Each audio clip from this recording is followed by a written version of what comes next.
Et bien aimés, nous continuons l'étude de l'Évangile selon l'apôtre Jean. Nous sommes aujourd'hui à notre 4e leçon. La leçon 1, la leçon 2, la leçon 3 sont déjà publiées. Vous pouvez revenir là-dessus pour avoir le fil, n'est-ce pas, d'idée ou de la prédication de l'enseignement. Et donc aujourd'hui, c'est la 4e leçon qui a comme sujet la vérité profonde et émouvante sur la lumière. La vérité profonde et émouvante sur la lumière.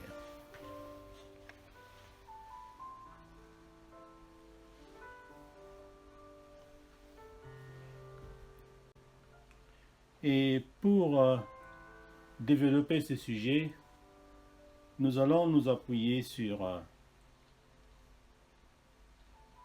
la parole de Dieu qui est écrite dans l'évangile de l'apôtre Jean au chapitre 1, versets 9 à 11.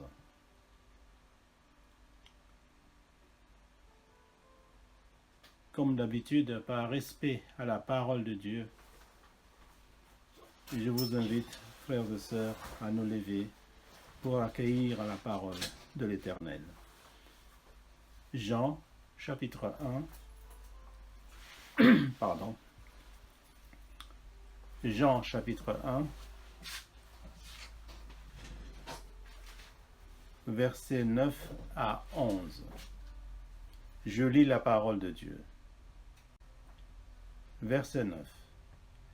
Cette lumière était la véritable lumière qui, en venant dans le monde, éclaire tout homme. Verset 10. Elle était dans le monde et le monde a été fait par elle. Et le monde ne l'a point connue. Verset 11. Elle était venue chez les siens, et les siens ne l'ont point reçue. Amen. Amen. Pour vous asseoir. Mes bien-aimés, le passage de Jean, chapitre 1, versets 9 à 11, nous présente une vérité profonde et émouvante. Jésus, la véritable lumière, oui, c'est Jésus-Christ qui est la véritable lumière. Il est venu dans le monde, mais comme vous le savez, beaucoup ne l'ont pas reconnu ni accueilli. Malheureusement, cela est aussi réel de nos jours. Jusqu'à présent, il y a encore des personnes qui n'acceptent pas, qui ne veulent pas accepter, qui ne veulent pas recevoir Jésus-Christ, qui ne veulent pas reconnaître Jésus-Christ jusqu'à nos jours. Et ce texte donc nous invite à réfléchir sur notre propre réception de cette lumière divine. Est-ce que j'ai vraiment reçu la lumière divine qui est Jésus-Christ? Nous devons tous, frères et sœurs, nous poser cette question. Chacun doit se poser cette question. Parce que les signes de la fin des temps sont là. Il est écrit dans la Bible que vers la fin du temps, il y aura beaucoup de mal, plus de mal. Les gens vont très mal se comporter. On le voit, mes frères et sœurs. On le voit, mes frères et sœurs. Le mal est partout. Surtout avec les réseaux sociaux. Quels moyens Satan utilise? Satan utilise beaucoup les réseaux sociaux. Il faut faire attention. Ce sont les signes du temps. L'homosexualité est légalisée, s'il vous plaît. C'est-à-dire, les humains, dans certains pays, ont voté la loi pour permettre l'homosexualité. Pour encourager l'homosexualité. Et pas seulement les politiques ou les politiciens, mais même certaines églises tolèrent, encouragent, bénissent le mariage des homosexuels. Ce qui était impensable dans les temps. C'était impensable. Mais c'est parmi là les signes de la fin des temps. Alors nous devons tous nous poser la question, est-ce que j'ai déjà reçu Jésus-Christ ou pas? C'est très important, mes frères et sœurs. Parce qu'on ne sait pas quand viendra la fin des temps. On ne sait pas. Quand Jésus va revenir. Il n'y a que le Père qui le sait. Peut-être demain. On ne sait pas. Donc c'est maintenant qu'il faut décider de recevoir Jésus-Christ. C'est maintenant qu'il faut décider de recevoir Jésus-Christ dans son cœur comme Seigneur et Sauveur. Alors dans notre enseignement d'aujourd'hui, nous allons parler de 3 points. Le premier point est intitulé « La lumière véritable ». La lumière véritable. L'apôtre Jean nous dit que Jésus est la vraie lumière qui, en venant dans le monde, éclaire tout être humain. Cette lumière n'est pas seulement une illumination physique, mais une révélation spirituelle qui éclaire les cœurs et les esprits. Jésus est venu pour apporter la vérité, la sagesse et la direction divine à tous les humains. Il nous montre le chemin. Il a dit, je suis le chemin. Si tu n'as pas Jésus-Christ dans ton cœur, eh bien, tu ne connaîtras jamais le chemin qui mène vers le Père, le chemin du ciel. Tu ne le connaîtras jamais si tu n'as pas Jésus-Christ dans ton corps, dans ton cœur, parce que c'est Jésus qui connaît le chemin et c'est lui qui montre la direction à suivre. Voilà le rôle de la lumière véritable qui est Jésus-Christ. Ça, c'est le premier point. Deuxième point, le monde ne l'a pas reconnu. Le monde ne l'a pas reconnu. Bien-aimé, malgré la création du monde par Jésus, c'est lui qui a créé le monde. Et malgré la création du monde par Jésus, le monde ne l'a pas reconnu. C'est curieux quand même, hein? C'est Jésus qui a créé le monde et il est venu dans ce monde et le monde ne l'a pas reconnu. Et cela souligne l'aveuglement spirituel et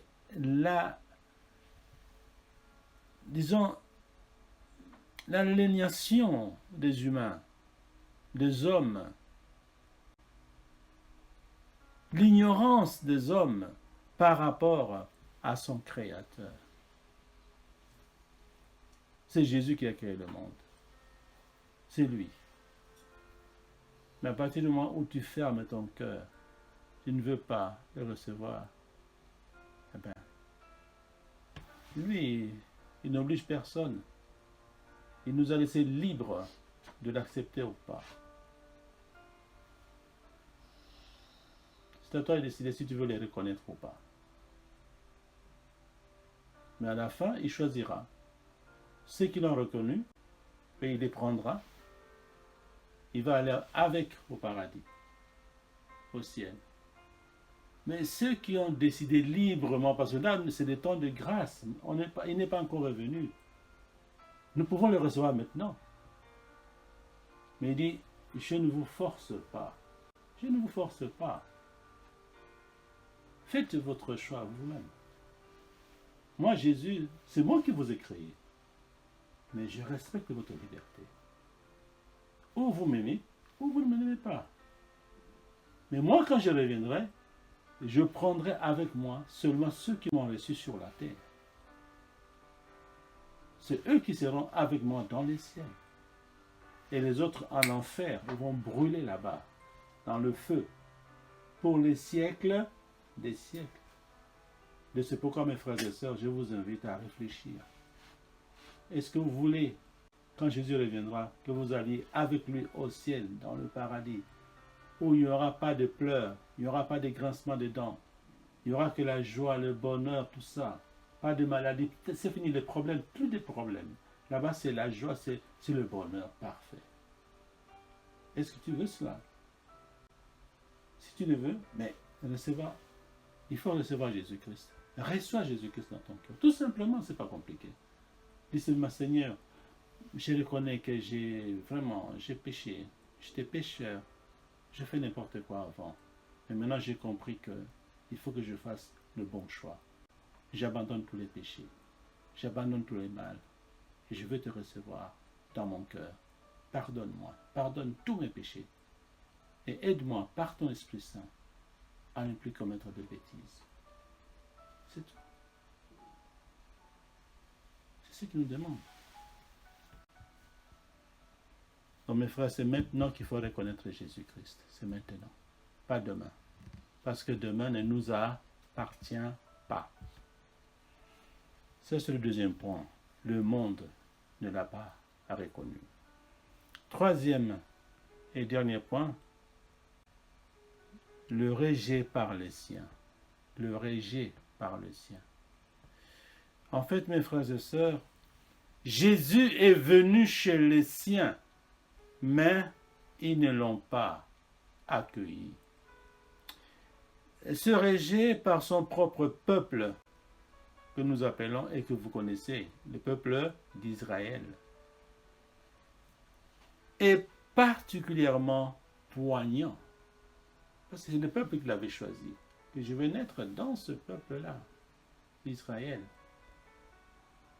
Mais ils n'ont pas reçu. Quand on dit ils n'ont pas reçu, pas tout le monde. Il y a seulement quelques personnes, comme les apôtres, ils l'ont reçu. Apôtre Pierre, apôtre Jean, André, etc. Ils l'ont reçu. Mais pas beaucoup. Et jusqu'à présent, il y a beaucoup d'Israéliens ou d'Israélites qui n'ont pas encore reçu Jésus dans leur cœur. Il y en a encore. Alors que c'est le peuple, quelle chance, quelle grâce. C'est le peuple que Dieu avait choisi. Mais ils n'ont pas reçu. La Bible dit, c'est chez les siens, le peuple d'Israël. Malheureusement, beaucoup d'Israéliens ne l'ont pas reçu. Et jusqu'à présent. C'est pourquoi c'est particulièrement poignant. Il montre que même ceux qui étaient préparés par les prophéties et les Écritures pour recevoir le Messie ont échoué à le reconnaître et à l'accepter. Les prophètes de l'Ancien Testament, ils ont beaucoup parlé de Jésus, du Messie. Par exemple, Ésaïe, il a beaucoup parlé. Et les autres aussi. Ils ont préparé. Jean-Baptiste, il a préparé le chemin de Jésus. Dieu a prévenu, Dieu il est juste, il a prévenu par ses prophètes. Il a annoncé la venue de Jésus-Christ. Des signes, une vierge va enfanter. Ce sont les prophètes de l'Ancien Testament qui l'ont dit. Ils étaient au courant, les signes étaient là, les prophéties étaient là. malheureusement, jusqu'à présent, il y a encore des personnes dans ce peuple d'Israël qui ne l'ont pas encore reçu.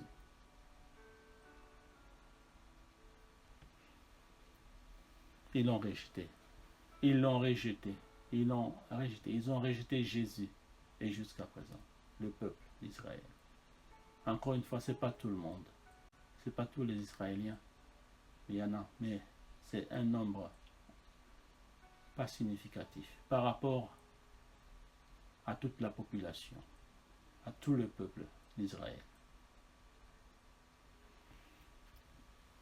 Alors pour conclure, le message de l'apôtre Jean au chapitre 1, versets 9 à 11, est un appel à chacun de nous à ne pas répéter l'erreur de ceux qui ont rejeté Jésus de Nazareth, l'erreur du peuple d'Israël. Il ne faut pas répéter cette erreur-là.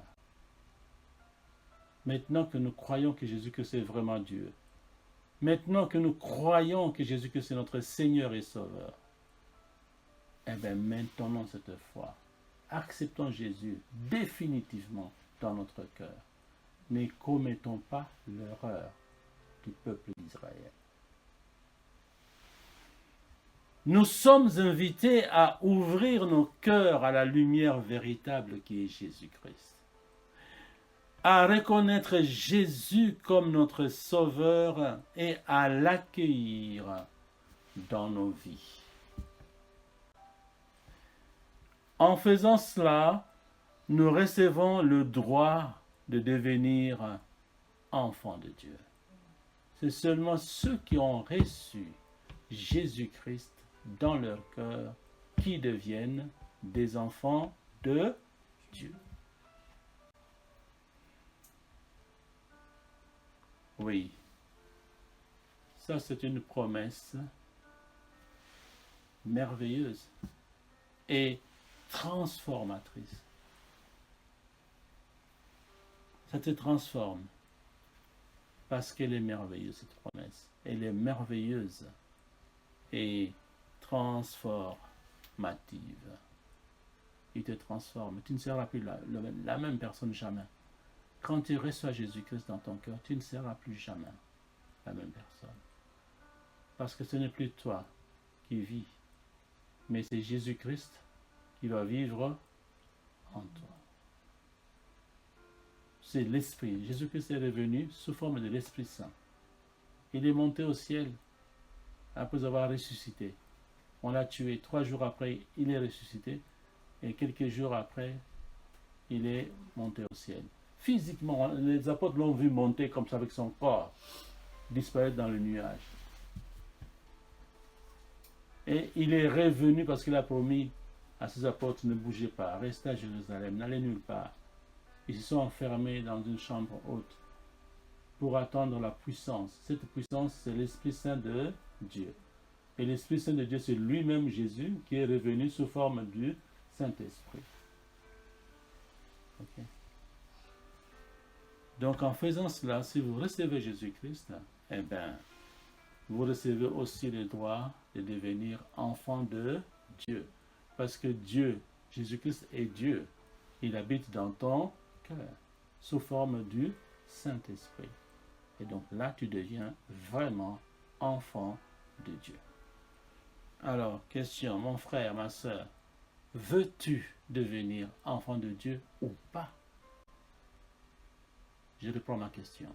Mon frère, ma soeur, veux-tu devenir enfant de Dieu ou pas? Deuxième question. Mon frère, ma soeur, veux-tu, après avoir quitté cette terre, aller au ciel ou pas? Tu veux aller au ciel ou aller en enfer? Tu veux aller où? Je te laisse décider librement. Et que l'Éternel bénisse sa parole par le saint et puissant nom de Jésus-Christ. Amen. Amen.